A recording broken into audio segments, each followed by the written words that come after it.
em que tudo pode acontecer, era suposto não haver grandes surpresas, mas isso é só até chegarmos ao dia, até ao momento em que a Alemanha tem de escolher um novo chanceler.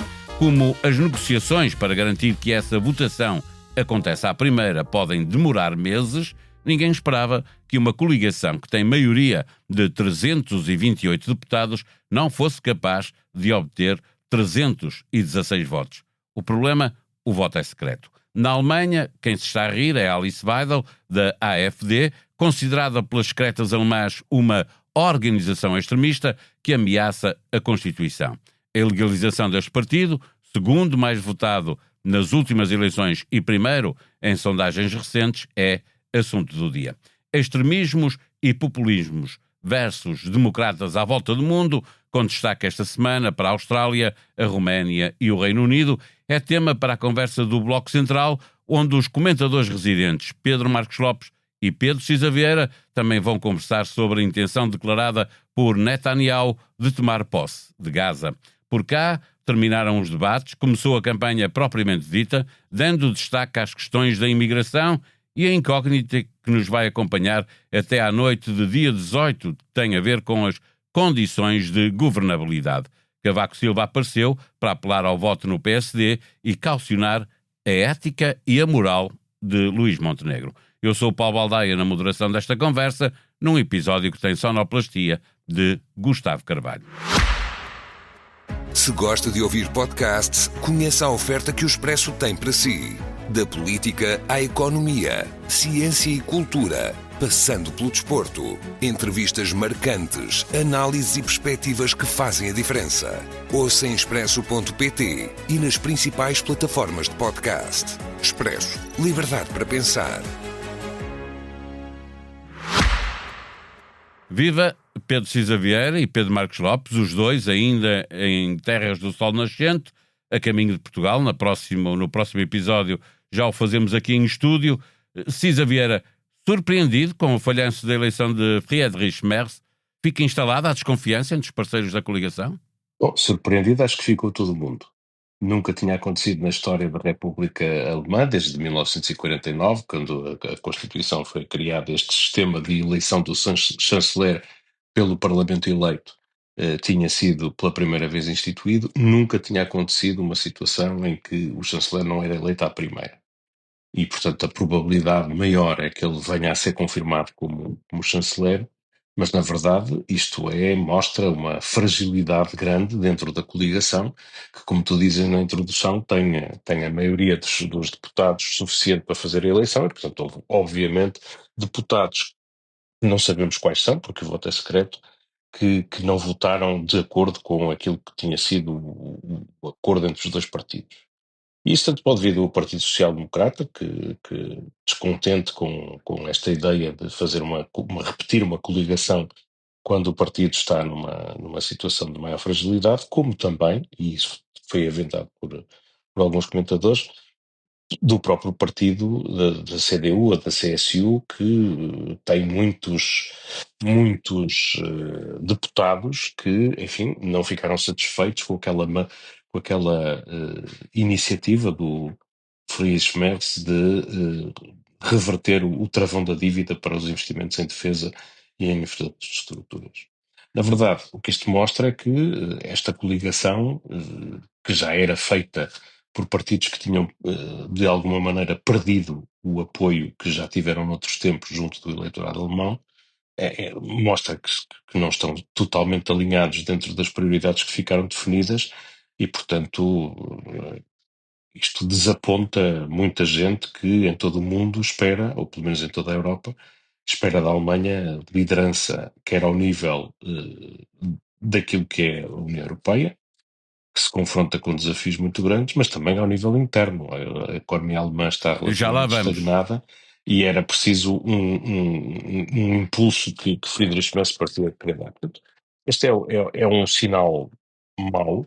É também um sinal de como, muitas vezes, o ímpeto que é dado aos nacionalistas, aos autoritários, aos partidos de extrema-direita, é muitas vezes dado pela própria falência daqueles que estão dentro dos partidos centristas serem capazes de distinguir o essencial do acessório e de se unirem nas alturas críticas para fazerem aquilo que, ao fim e ao cabo, as circunstâncias exigem, e como são divididos por coisas que depois que deixam outros, deixam o eleitorado perplexo. E quem se ficou a rir, como uma fotografia muito sugestiva foi dada, foi a líder da AfD, que já veio apelar a novas eleições. Já lá vamos a essa parte. Pedro Marcos Lopes, este governo nasce fragilizado politicamente. Temos que o que torto nasça, tarde ou nunca se endireite. Sim, isto em primeiro lugar é um enorme aditivo para a extrema-direita. A extrema-direita que foi declarada como um ataque, um partido Um risco para a Constituição. que atenta ou é um risco para a Constituição da Alemanha. Quer dizer, o problema na Alemanha é exatamente este, é termos o segundo maior partido declarado como, e que pode ser declarado ilegal, vamos ver o que é que acontece.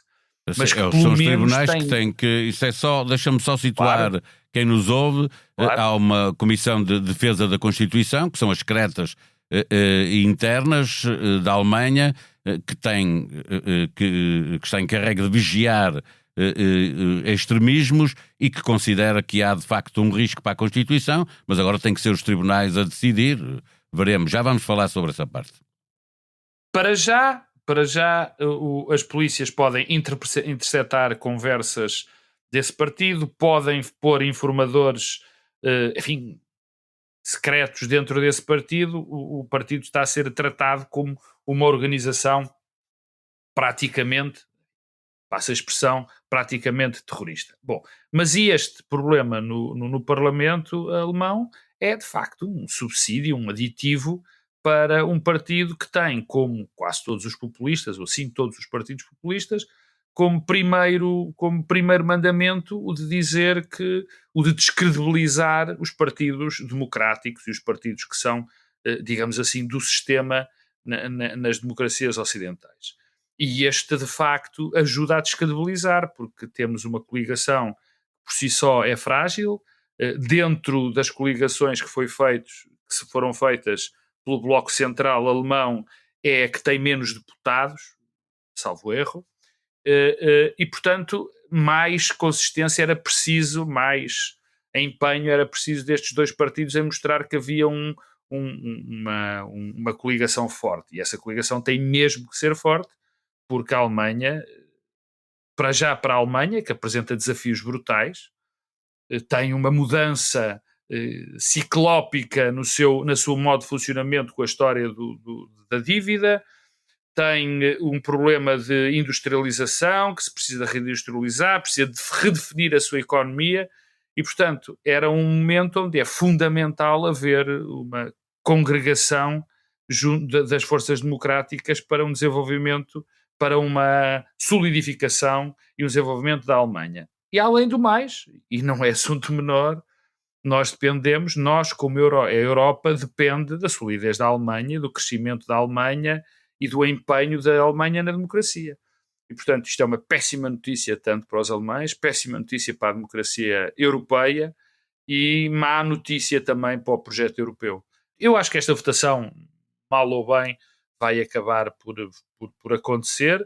Mostra que há problemas graves de coesão, mas convém perceber que nós dependemos neste momento integralmente da Alemanha para o projeto europeu.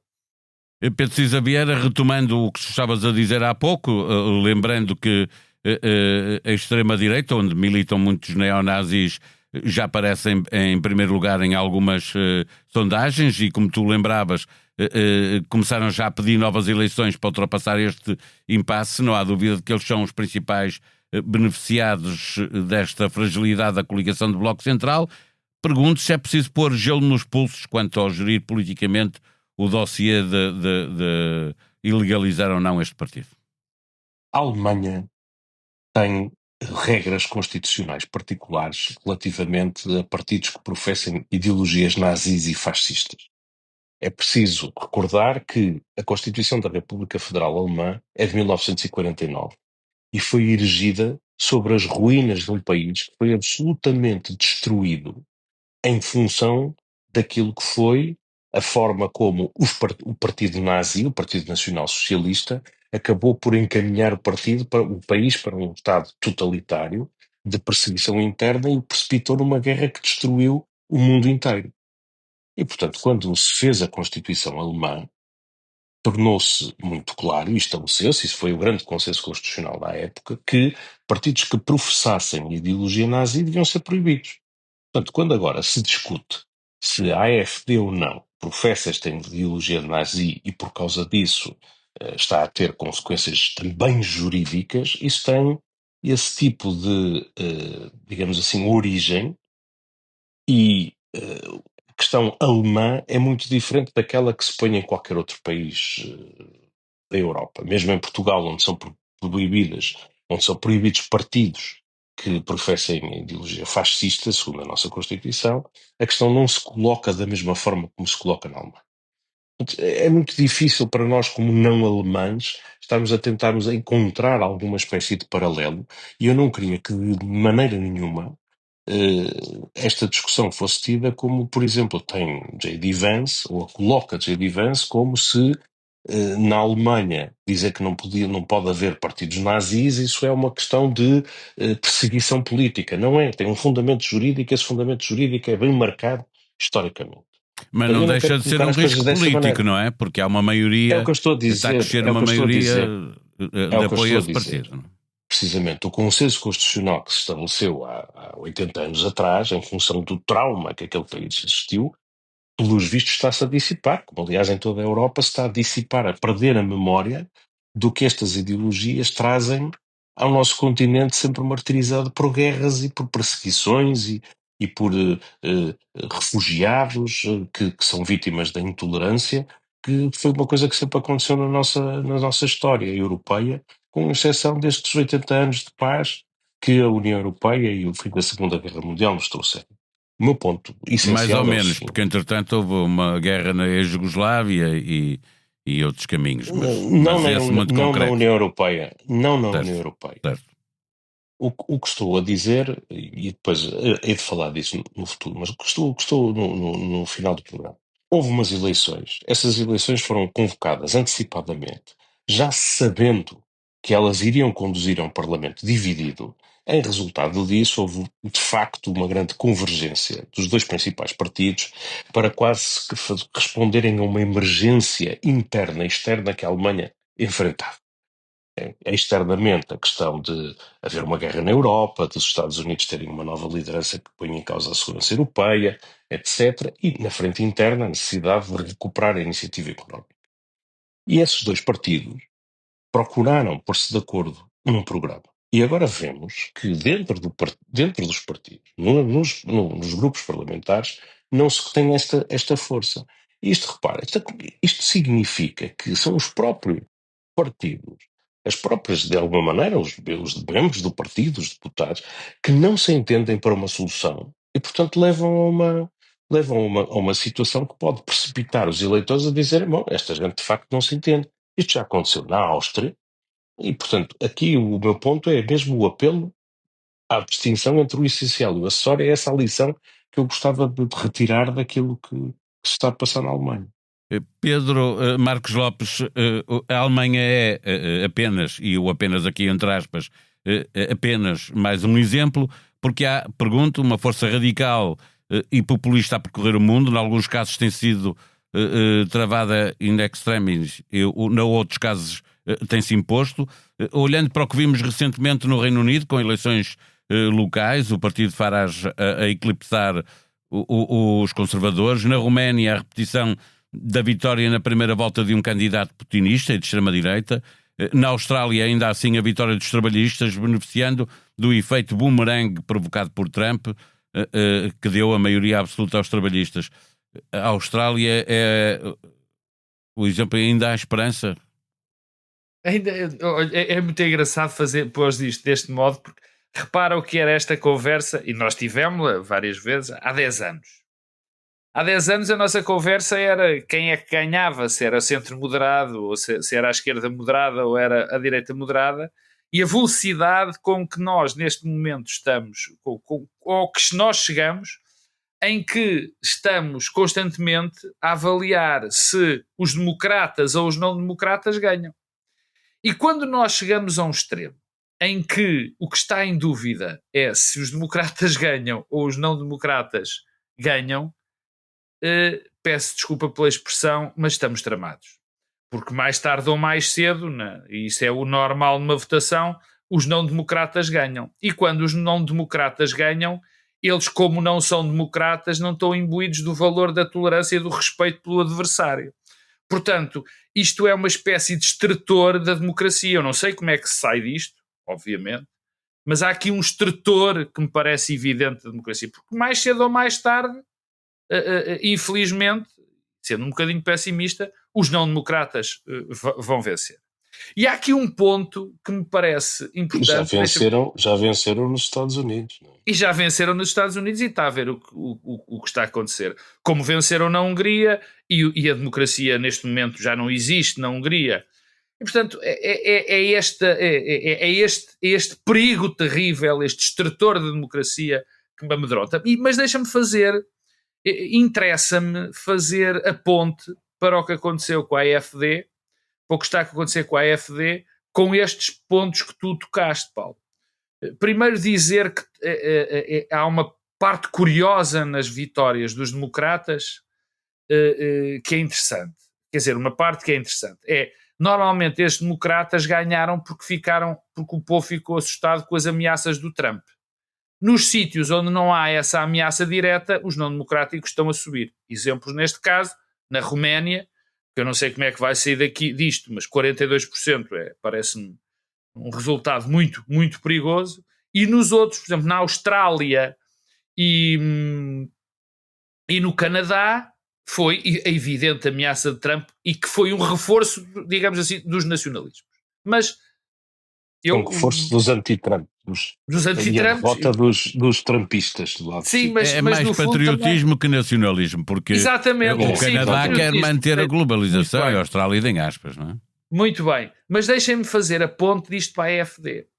Há sempre uma tensão. A democracia é um sistema frágil, muito frágil, por muitas razões, pela necessidade de instituições, pelo equilíbrio que tem a ver entre os poderes, pela dependência que tem, infelizmente, dos homens no viver das instituições, mas há um ponto que é o que me interessa agora, é que a democracia tem de conviver com quem não gosta da democracia, tem de tolerar quem não gosta da democracia.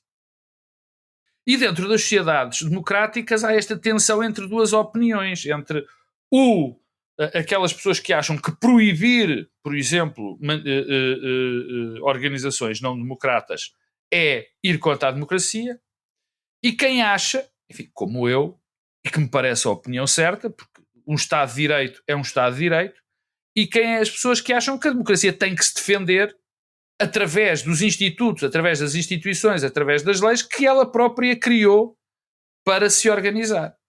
Mas esta tensão existe. Aqui na nossa comunidade, por exemplo, é o paradoxo da tolerância, não é? Há limites para a tolerância.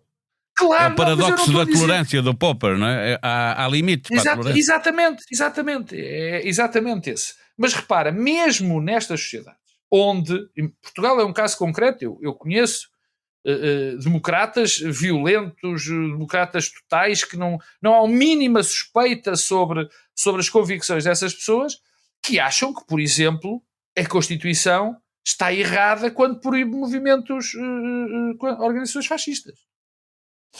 E, claro que na Alemanha, e o Pedro Cisa Vieira e eu não vou repetir, porque ele tem toda a razão, e é isto, na Alemanha é um sítio especialíssimo, nós não poderemos esquecer que a Alemanha foi o sítio onde o pior desastre para a humanidade nos últimos séculos aconteceu, não em volume de mortos, digamos assim, mas a forma como essas pessoas,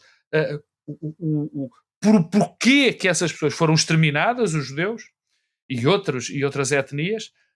Portanto, na Alemanha é sempre muito mais especial, mas nos outros países esta questão vai-se sempre colocar. Vai-se colocar mais tarde ou mais cedo. E eu acho, essa é a minha opinião, que se a democracia já tive diferente há muitos anos, Se a democracia não se defende e não tem a capacidade de aplicar as suas leis fundamentais, as suas leis constitutivas, e não permitir estas pessoas, morre, está completamente morta. Dir-me, mas a maioria das pessoas querem isto. Bom, mas nessa altura tem de haver uma revolução, tem de haver um golpe de Estado, não é isso que está em causa. Cisa Vieira, olhando para tudo isto que vemos acontecer à volta do mundo, tu referias agora, e bem, porque é a força maior que impulsiona que isto aconteça a uma velocidade também maior nos Estados Unidos. Como é que olhas para estas forças radicais e populistas a percorrer o mundo? E já agora a resposta que as democracias estão a dar, porque nem tudo é mau, não é? Os sinais aqui são muito contraditórios. Nós estamos num momento de tão grande mudança, onde a imprevisibilidade é tanta sobre tanta coisa, que nem sequer podemos ter uma leitura completa do que se está a passar em todo o mundo. Porque Pedro Marcos Lopes falou de que deu uma explicação correta, que é, na Austrália e no Canadá, a atuação do Trump é obviamente uma ameaça aos interesses das respectivas comunidades nacionais. Muito evidentemente. E, portanto, aqueles candidatos que se reclamavam como identificados com os valores, com a liderança do Donald Trump, foram prejudicados nas urnas. Portanto, ele deu essa explicação e depois continuou dizendo, em países onde essa ameaça não é sentida de forma tão clara, na Roménia, ou mesmo até como no Reino Unido, nestas eleições locais, a leitura é diferente. Mas mesmo quando podemos tentar arrumar isto, a verdade é que há coisas muito, muito imprevisíveis que não alinham exatamente por essa coisa. Eu acho que o tema essencial é este. Num contexto, e é isto que é a leitura que eu tiro muitas vezes destas coisas. Quais são os problemas que nós temos como europeus? Nós temos vários problemas. O principal problema é como continuar a dar níveis de bem-estar à nossa população, que se habituou, de facto, a um nível de bem-estar inédito na história da humanidade. Temos de ter uma economia competitiva. O que é que precisamos para ter uma economia competitiva? É alinharmos com os Estados Unidos, é alinharmos com a China, é, pelo contrário, construirmos uma nossa capacidade de investir na inovação e nas nossas coisas. Quem é que está em melhores posições para então assegurar isto? Quando falamos de ameaças aos nossos interesses nas fronteiras com imigrantes e refugiados que vêm de África, que está aqui mesmo ao nosso lado, ou com os ataques híbridos que todos os dias nos chegam da Rússia, numa série de circunstâncias, o que é que nós precisamos fazer como europeus relativamente a isto? E há uma coisa que eu sei dos populistas, dos Simiões na Roménia, dos PiS na Polónia, da AfD na Alemanha, do Nigel Farage no Reino Unido. Eu não posso esperar nenhum contributo para a resolução do problema das nossas comunidades, dos nossos países.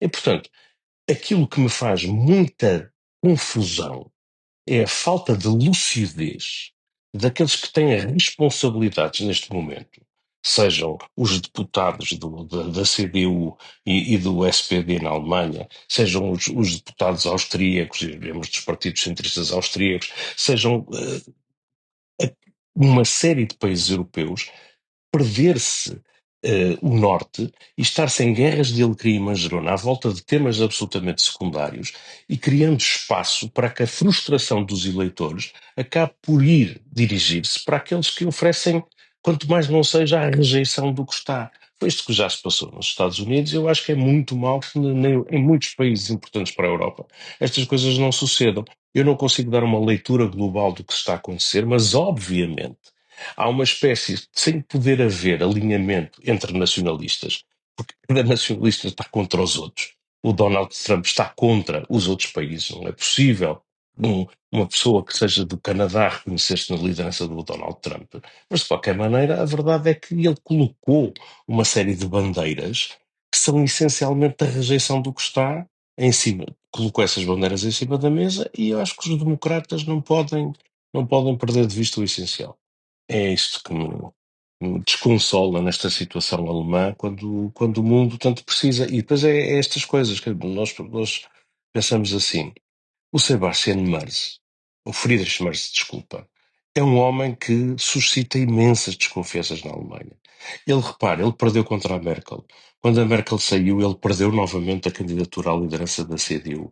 Ele é visto como um tipo inconstante, é um tipo que sempre foi muito liberal, mas acabou com o travão da dívida. É visto como um elitista, como um tipo que muda muitas vezes de opinião. Mas, na verdade, neste momento, é aquilo que, de alguma maneira, é uma liderança que o É o mundo que é. precisa, que a Europa precisa. É o que há. Os franceses também não gostam do Macron, apesar da Europa precisar Exatamente. daquilo. Portanto, isto, de facto, é um sistema em que nós estamos confrontados com isto. Para resolvermos os problemas dos povos europeus, nós precisamos de uma nova realidade europeia e, na verdade, a única coisa que temos são líderes nacionais que estão perdidos em pequenas guerras de alecrim e manjerona. Vamos fechar a janela do Internacional. Eu peço apenas um apontamento a cada um dos dois. Começo pelo Pedro Marcos Lopes, sobre o facto de Israel ter aprovado um plano para tomar de vez Gaza, um pouquinho na linha do que defende Trump, não é? Aquilo um dia vai ser uma Acho que praia, Israel, se depender deles. já aqui eu disse mais do que uma vez, isto para um rapaz que cresceu e se fez velho a defender o Estado de Israel e os seus princípios democráticos, é ainda mais complicada esta situação, porque eh, Israel tornou-se pura e simplesmente um Estado terrorista e genocida. É o que está a acontecer em Gaza. Em Gaza está, por exemplo, a acontecer isto. Israel não deixa que o auxílio humanitário entre, bombardeia as instalações da ONU e de qualquer pessoa que os tente ajudar os palestinianos, e o objetivo é o objetivo que existiu desde sempre, desde o primeiro dia desta operação. É basicamente destruir, terraplanar Gaza, matar o maior número possível de palestinianos e fazer com que os palestinianos não tenham o mínimo de condições para lá estar e, portanto, fugir dali. É o que se tornou, com o nosso apoio,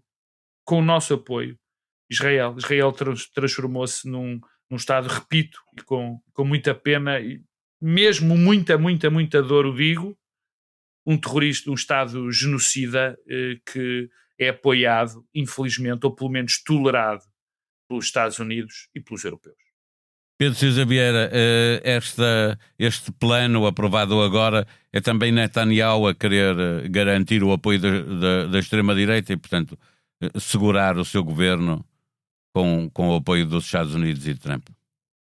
Sim, também é isso, mas quer dizer, é um pouco mais do que isso, não é? Neste momento, o Israel percebe que tem uma situação no terreno que lhe permite, digamos assim, eliminar por algumas décadas algumas ameaças existenciais ao próprio Estado e à população do Estado de Israel. E, portanto, está a fazê-lo, falou em várias frentes, falou no Líbano, falou na Síria, falou no Iémen, etc. E está a fazer em Gaza.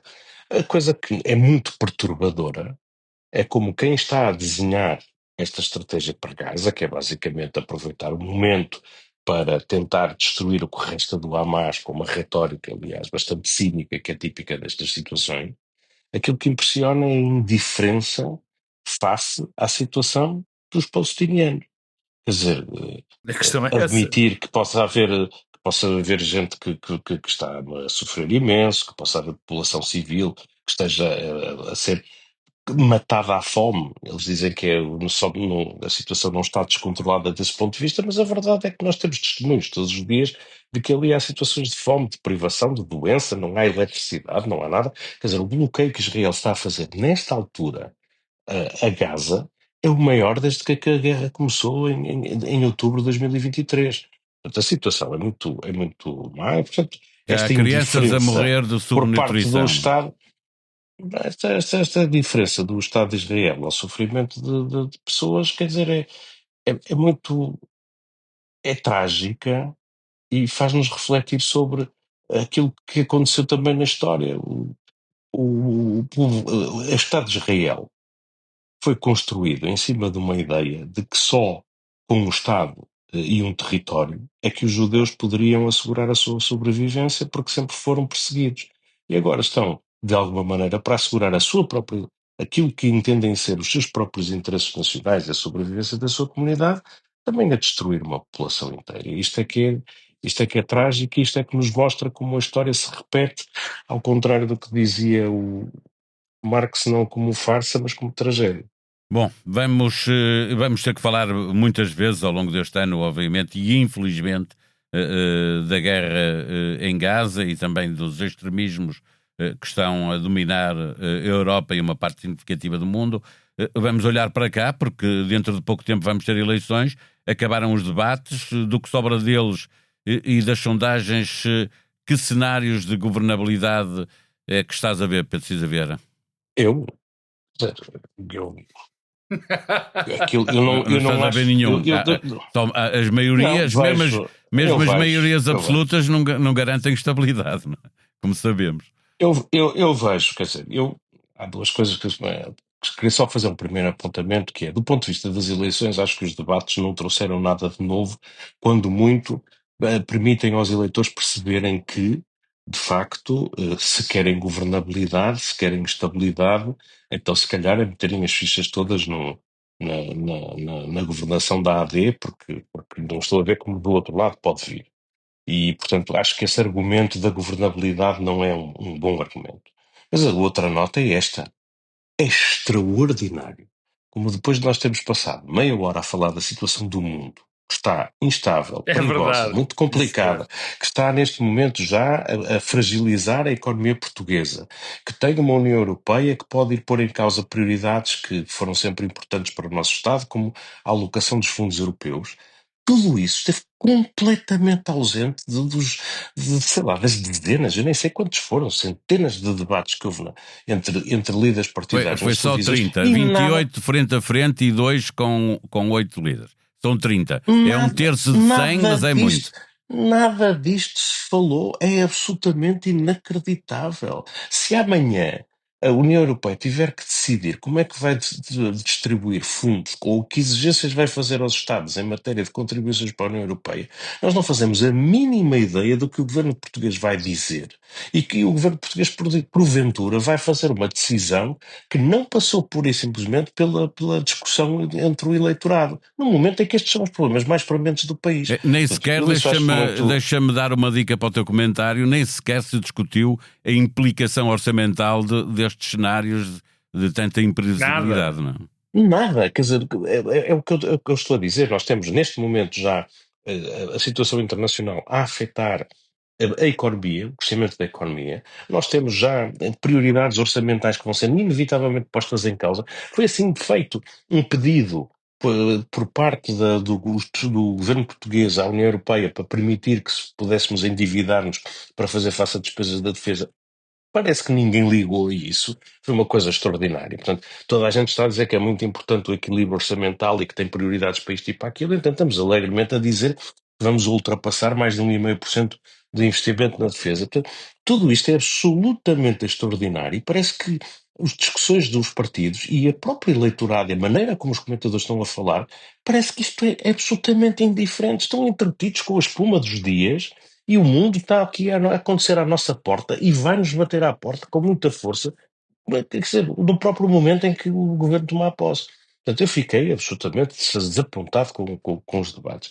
Sobre as perspectivas de governabilidade, eu não sei, só diria uma coisa, é que o secretário-geral do Partido Socialista fez, a meu ver, a proposta mais sensata do ponto de vista de governabilidade, foi aquela que formulou logo no dia em que foi rejeitada a moção de confiança, segundo a qual o partido que ficasse em segundo lugar devia comprometer-se em não rejeitar o programa de governo, não votar moções de censura e viabilizar o primeiro-ministro. Ao mesmo tempo que diz isto, ao mesmo tempo que diz isto, está a dizer que o Luís Montenegro não tem integridade para ser primeiro-ministro. Idoneidade, então, como é que vai apoiar? Imaginemos que o Partido Socialista fica em segundo lugar. Ele vai poder cumprir aquilo que disse e viabilizar um governo presidido por alguém que ele está a dizer que não tem integridade para ser primeiro-ministro e que é o maior fator de instabilidade? Isto é uma contradição extraordinária, a não ser que ele assuma que ou ganha ou se afasta. É a única alternativa de dar coerência a esta afirmação. Pedro Marcos Lopes, como é que olhas para estes cenários e tendo em conta exatamente isto que o Cisa Vieira estava a referir? Se Pedro Nuno Santos diz que Montenegro não tem idoneidade para governar, como é que fica? Só mesmo, como diz o Cisa, dando a maioria AD? Deixa-me só começar por aquilo que o Pedro Cisa Vieira falou sobre a ausência de debate dos temas que são mais importantes neste momento. Não é para o mundo, é para nós também, já agora. Quer dizer, o que se está a passar no mundo, as mudanças tectónicas que estão a acontecer, são de tal maneira fortes que nós nem sequer podemos fingir que não nos afetam, ou pelo menos por um pequeno período imaginar que estamos a viver noutro planeta. E eu temo, e correndo o risco de parecer, peço desculpa, já disse um bocadinho, olha, nem sei bem o quê, mas se calhar pretencioso, qualquer, que isto diz muito das lideranças que hoje passam, que estão hoje nos dois principais partidos.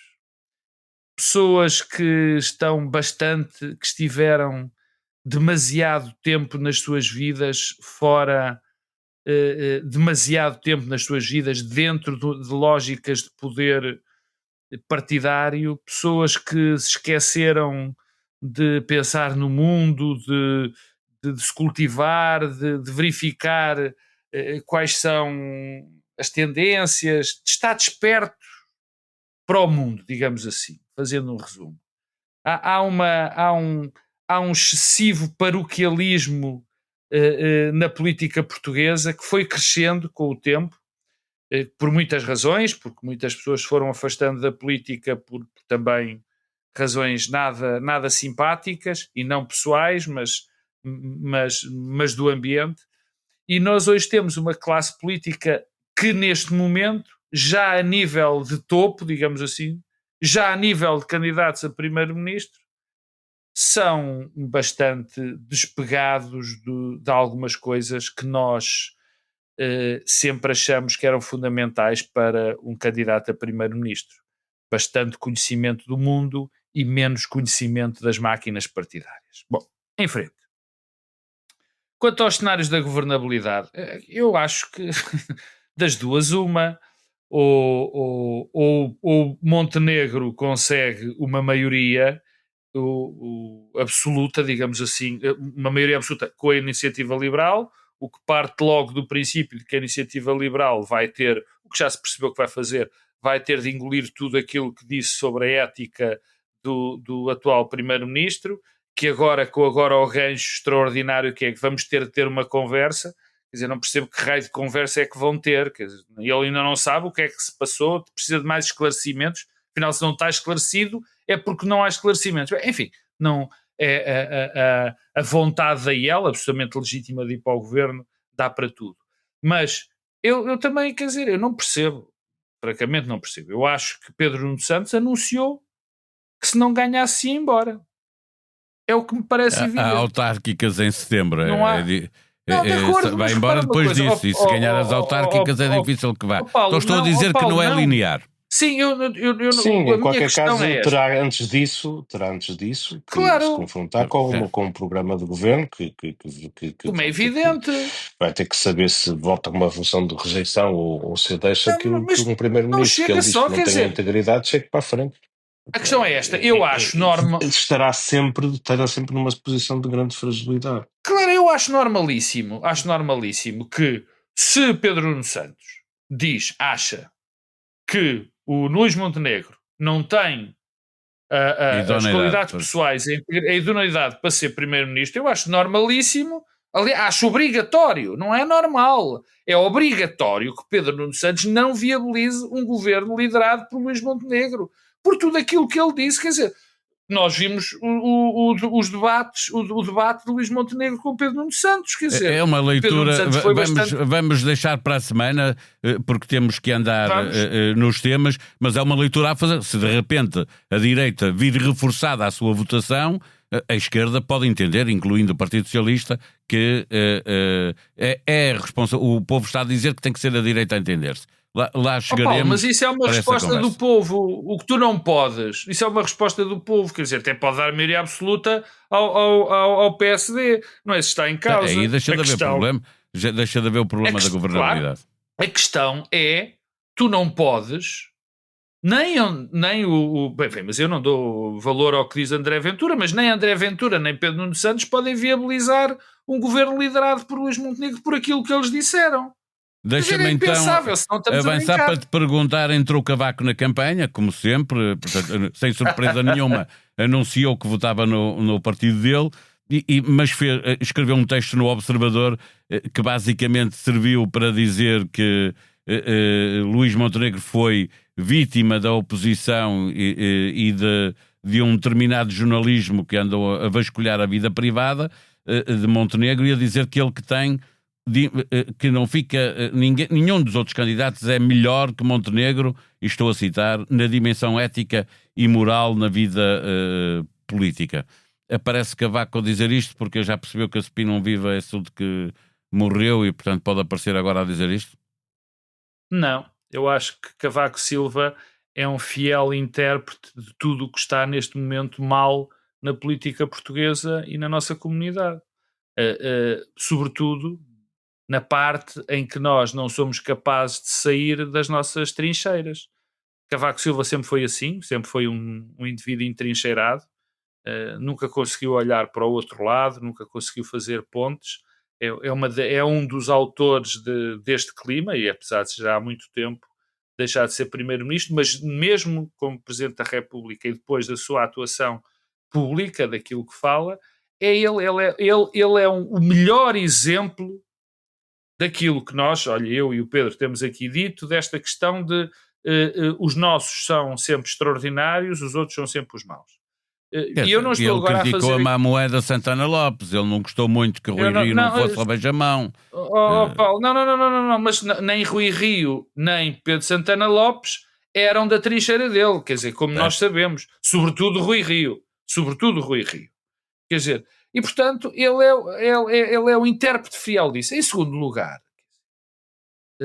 aqui tem a ver com aquilo que eu acho que deve ser o papel institucional de um Presidente da República e de um ex-Presidente da República. Os franceses chamam sempre Presidente, mesmo quando os Presidentes da República saem do... Nós também. Nós continuamos a tratar os ex-chefes de Estado como Presidente. E aliás, não apenas pelo título, mas também nas condições. Tem escritório, tem um salário... Tem... Não, está bem, mas é o único cargo político que em Portugal continua a ser tratado como tal, que o ex-titular... Mas vamos lá fechar para imagina, deixa-me terminar. Imagina, aos imigrantes.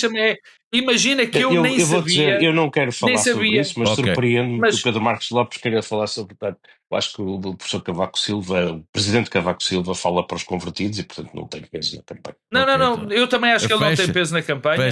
Não, mas é uma coisa que eu quero dizer. Eu nem sabia e confesso a minha ignorância, que tem direito a esse tratamento. Mas, tendo direito a esse tratamento, e ainda bem que o tem, essa função deveria exigir mais, não é? Deveria exigir mais dos seus titulares. Já vimos e devia... também foi assim. Exatamente. Mas desculpa lá, é preciso outro tipo de compostura institucional. E Cavaco Silva é useiro e veseiro e não a ter. Vamos avançar para a questão da imigração. Deixa-me só, já que só 30 segundos para dizer o seguinte: não me interessa muito o que diz Cavaco Silva ou a intervenção, mas interessa-me voltar ao tema que ele resolveu pegar, que ele não se limita a dizer que o voto certo na AD, ou no seu partido sempre, etc. Ele vem dizer mesmo que a integridade do Montenegro é acima de tudo. E o que me parece é isto: fazer, eu digo isto desde o primeiro momento, fazer da questão da integridade de Luís Montenegro o tema central da campanha, ou um tema muito importante da campanha, nunca seria uma estratégia ganhadora, nunca seria uma coisa que puxasse muito pelo eleitorado, e portanto sempre me surpreendeu bastante o destaque que o Partido Socialista decidiu dar ao tema, e acho que está a encaminhar para um beco sem saída, porque de facto é colocar nas mãos do eleitorado uma responsabilidade. A questão é que o resultado eleitoral depois acabará por ser também uma esponja sobre esta matéria, não é? Porque É evidente, a seguir é evidente. fica A muito partir do momento em complicado que se transforma... a até partir do fazer uma momento em que comissão alguém parlamentar de inquérito.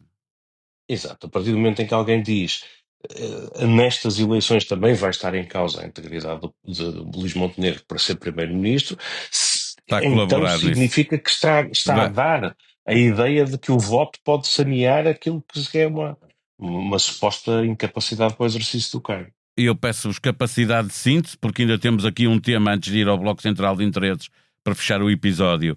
Um tema que importa, porque o PSD apostou na imigração como tema de campanha, andou pelo Algarve, pelo Alentejo a falar da imigração, isto na quinta e na sexta, e depois no sábado aparece a AIMA a anunciar que deu ordem de saída a 4.600 imigrantes ilegais. Portanto, quem não conseguiu regularizar a sua situação, não seria mais normal que a AIMA anunciasse a quantidade de casos que conseguiu resolver positivamente? Quase 100 mil. Pedro Marcos Lopes. Ou Cisa Vieira. Começa, Cisa Vieira. Não, posso começar, quer dizer... Quando esteve a fazer primeiro, a AIMA não disse que tinha dado ordem de expulsão. Não foi isso. A AIMA... Sim. E notificou para as pessoas saírem. Não notificou. Vai começar a notificar para as pessoas darem o primeiro passo, que é o chamado afastamento voluntário. Quem está no território nacional, o estrangeiro que está em território nacional e que vê recusada a autorização de residência, é-lhe determinado para ele se afastar voluntariamente. Isto é um primeiro passo num processo. Estas coisas sempre aconteceram. Agora, claramente, como se fez esta tentativa de regularizar, isto está na lei, e sempre foi sucedendo, alguns milhares por ano, recebiam estas ordens de afastamento. Aquilo que agora se está a fazer é, como se esteve a regularizar 400 mil em relativamente pouco tempo, é normal que foram 18 mil que se disse que não estavam em situação regular, vão ter que receber esta ordem para tomarem a iniciativa de se afastar do território nacional. Bom, quer dizer, isto para mim é apenas a aplicação da lei que está em vigor desde há algum tempo. Deixa-me só dizer que não tem nada de novo. No debate entre todos, deixa-me interromper-te, Cisa, desculpa. No debate entre todos na RTP, toda a gente lembrou que nos anos anteriores houve mais pessoas, até mais imigrantes, a receber essa notificação para abandonar voluntariamente o país porque não estavam regulares. Portanto, quer dizer, isto parece-me... até eu, como estou à distância, tenho dificuldade em perceber exatamente a origem disto. Mas é assim, claramente, ao governo convém ser visto pela opinião pública como tendo mão dura no tema da imigração.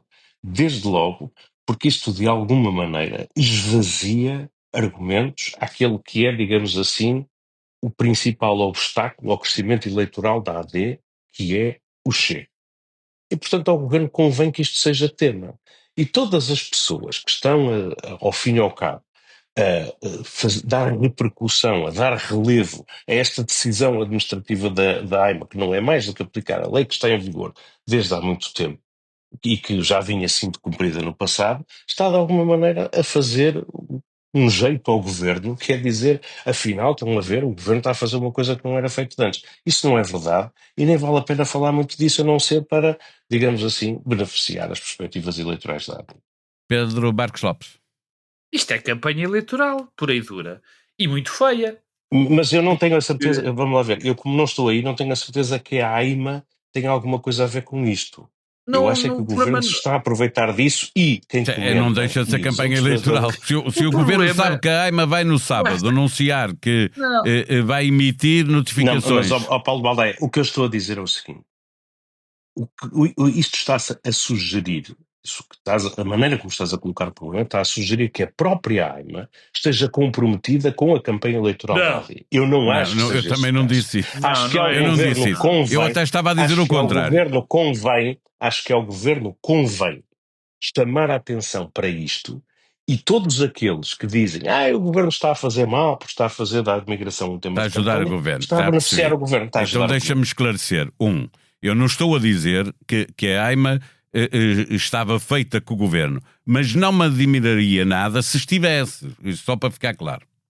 Pedro Marcos Lopes. Eu confio demasiado nas instituições do Estado. A mim pouco me importa. A grande questão é a maneira como foi feito o anúncio. Eu, como sou uma pessoa que não acredito, que infelizmente não sou tão ingênuo nem tão otimista em relação à humanidade, que acho que deve haver fronteiras, eu sei perfeitamente que quem não está ilegal, quem não cumpre os preceitos legais para estar dentro do país, deve ser expulso. Ora bem, isso sempre aconteceu. Aconteceu neste governo e aconteceram nos anteriores.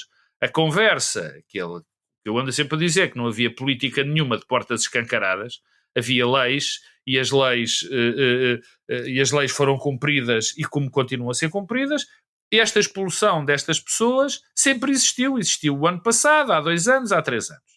O que agora se está a fazer é o governo a dizer que está a tomar umas atitudes especiais, que não está a fazer rigorosamente nada disso, e está a fazer campanha eleitoral com pessoas, com os imigrantes que têm de ser expulsos, e portanto, o que aqui está isto sempre existiu, estas pessoas, repito, as pessoas serem postas fora do país, isto sempre aconteceu. Só que agora o governo, como está em campanha eleitoral e quer fazer campanha em cima do Chega, comprou um conjunto de bandeiras do Chega, porque acha que consegue crescer com o Chega tendo este tipo de atitudes, está a anunciar, a fazer estes anúncios. Há uma coisa que eu te digo, que eu tenho essa convicção. Não me parece que este tipo de discurso, que é um discurso, ele está a ser feito pelo PSD e pelo governo, tenha grande efeito no eleitorado do Chega. Aliás, até pode ser contraproducente para quem está a fazer esta campanha nesta base, porque os lançadores da ideia em política, as ideias originais na política, em economia é diferente das empresas. Os second comers normalmente têm melhores resultados do que os pioneiros. Normalmente, enfim, acontece muitas vezes. Neste caso, não. Neste caso, é muito fácil para o Chega dizer finalmente estão a fazer o que nós mandamos. E mais do que isso, dizer connosco seríamos ainda mais eficazes e mais duros. Provavelmente. Que é o que andam a dizer. Vamos lá fechar o episódio. Tempo para as sugestões dos comentadores residentes, livros para ler, peças de teatro, exposições para ver. Tem que ser aqui em Portugal, não vale ir para Tóquio. Uma ida ao cinema ou um concerto e uma música para ouvir, que será sugerida por Pedro Marcos Lopes. Já não estou de castigo. Não, já voltas à equipa principal. Por agora, o que propões, Cisa Vieira? Olha, eu proponho recordarmos que no próximo dia 8 de maio passam 80 anos sobre o fim da Segunda Guerra Mundial na Europa. É o chamado VE-Day, Dia da Vitória na Europa. Foi o dia da rendição da Alemanha nazi, já depois de Hitler se ter suicidado no seu bunker. O continente ficou absolutamente destruído. A Alemanha, desde logo, ficou com as cidades completamente devastadas, as pessoas passaram muita fome e sofreram imenso, e o país ficou dividido durante décadas. O nosso continente ficou debaixo de uma cortina de ferro que levou a que milhões de refugiados tivessem que atravessar fronteiras, tudo isto culminando praticamente 30 anos de guerras e de autoritarismos. São tempos que muitas pessoas, a minha mãe, os teus pais, etc., ainda recordam da sua vida pessoal e que nós ouvimos falar bastante. E o fio da memória nestas matérias é aquilo que faz despontar novamente os velhos demónios, porque as pessoas se esquecem o que é que certas ideias, o que é que certas ideologias, o que é que certo tipo até de símbolos representam e fazem apelar. E eu sugeria, porque vi isso há muito pouco tempo, que as pessoas vissem um filme extraordinário de um grande realizador italiano chamado Roberto Rossellini. Roberto Rossellini é um dos pais do neorrealismo italiano e em 1947 foi à Alemanha fazer um filme que se chama Alemanha Ano Zero, que se passa em Berlim, completamente em ruínas, com as famílias, aquilo que sobrava daquela sociedade alemã, completamente desestruturada. Vivia praticamente esfomeada, procurando a todo custo e com todos os estratagemas procurar sobreviver, arranjar um pouco de alimento para conseguir dar à família. E isto passou-se com pessoas que tinham a idade dos nossos pais. É uma história feita com atores não profissionais, como o neorrealismo fazia, que se centra na história trágica de um rapaz que sobreviveu à guerra, que se confronta com as escolhas difíceis que os alemães e os europeus tiveram que fazer nessa altura. E eu acho que é bom que as pessoas se recordem disto e que assinalem estes 80 anos, porque aquilo que depois das ruínas, depois de toda essa destruição veio, foi um projeto de paz e de prosperidade partilhada e de democracia para evitar que essas ideias renascessem. E no momento em que vemos tanta gente brandir ideias semelhantes, acho que é bom recordarmos esses acontecimentos. Para recordar o final da guerra que tantas mortes fez na Europa e no mundo, a Alemanha no Zero, um filme de Rossellini. Fechamos com que música, Pedro Marcos Lopes? Fechamos com a Rosa de Hiroshima, dos Secos e Molhados. E a razão é simples. Eu estive ontem e anteontem a Hiroshima, vi o monumento, vi o museu, vi o monumento às vítimas, e a minha sensação quando estava a ver aquilo tudo era de que nós não aprendemos nada. E o mundo está exatamente nesse ponto em que nós estamos a chegar à conclusão, como se nós já não tivéssemos feito, que o mundo não aprende nada, mas serve para alguma coisa que eu chamo tenta memoriazinha de uma música verdadeiramente extraordinária, cantada pelo Ney Matogrosso, do projeto Secos e Molhados. É Rosa de Hiroshima. Rosa de Hiroshima, outra memória da guerra para que não esqueçamos o que aconteceu. Quando voltarmos é provável que Sporting ou Benfica, um deles, já seja campeão, e também é provável que já tenhamos um novo Papa. E estaremos a poucos dias de ir a eleições. Até lá, e quando lá chegar, não esqueça, votar é um dever cívico. Aos dois, Pedro Marcos Lopes, Pedro Cisa Vieira, boa viagem de regresso. Fiquem bem.